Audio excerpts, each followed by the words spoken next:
So, um, if in May, I guess, or maybe a little ahead of May, what do you think would happen to rates?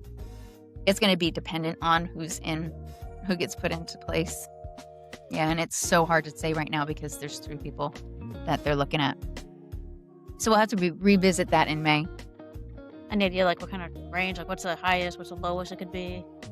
I don't really have that right now because it's just so up in the air on who's going to get it. I mean, like I said, the front runner he's the favorite right now, and he's the one that's going to lower rates. And I think there's a little bit of even though they're not supposed to be political, I think there's a little bit of pushing going on in his favor.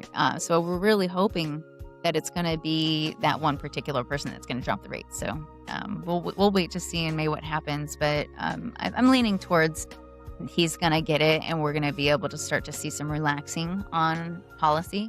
So we can start to see a little bit easier. Right now, we've got rates into the 6s, high 5s. Depending on your credit score. I mean, obviously, if you're 620, then you're going to have a little bit of cost, and you're going to be high 6s, low 7s. That's just the way it works. The higher the score, it's all about the credit score.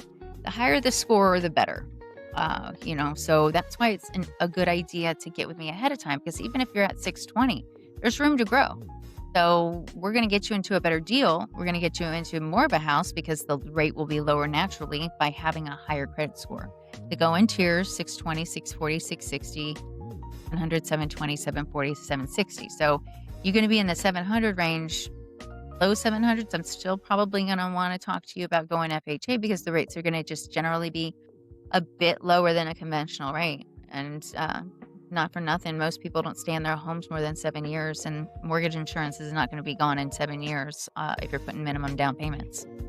You ever see anybody with an 850 credit? Yeah, I actually have. Very few, like 1%. Yeah, very few. I have a 797 right now. Wow. But again, that's not the bulk of my business. That's a small snapshot of our population. Speaking of population, one of the things that I was talking to you about earlier was about the generations, and going back to what we were seeing on the mini COVID situation on volume. Mm-hmm. We're low volume right now, but man, we've got the largest population of generation right now buying homes, and they're the ones, they're in their prime buying homes, and that's the millennials. They overtook the boomers, and then you've got Gen Z right behind them. And they're starting to come into the market, and that's even more people to house.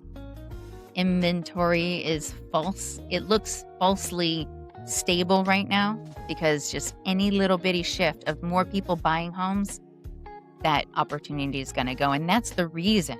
Sometimes I think they put out the headlines and they don't tell you the reason. The reason that I'm saying this is because you've got these populations that are large. You've got a large home buying population in the millennials, and you've got the new Gen Zers that they're coming of age that are adding to that mix and making it even harder because you've got even more of a population of home buyers. So they're all kind of sitting on the fence, or a good amount of them are sitting on the fence. But I'm here to say, get off the fence. Buy a home now. Buy now. Forget about the rate because we can change that rate later. Also heard that a lot of baby boomers right now are aging in place. Yes. So that's not helping either. No. They're the ones that refied into the twos because they had, because the majority of boomers were able to, at that point in time, they're in their forever home or the downsize after they became empty nesters, and they brought that rate way down, and they're sitting. They don't have to move. So, they're going to continue to build that equity and that generational wealth, and the kids are going to benefit from that because they're not going to sell that home. So you've got the huge population of boomers that are sitting in place and just saying, we don't need to move. We've got a lot of that. If you're a baby boomer, it's time to move. It's time to go. Give us the houses. I still feel like, I know you think there's some overlap, but I still feel like millennials and Gen Z might be a little different kind of. I feel like if you're Gen Z, you're fresh out of high school. Mhm.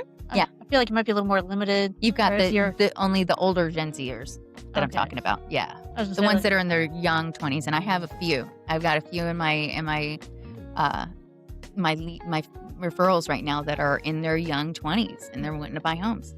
Or their parents are bringing them into the application. oh, They're living together still.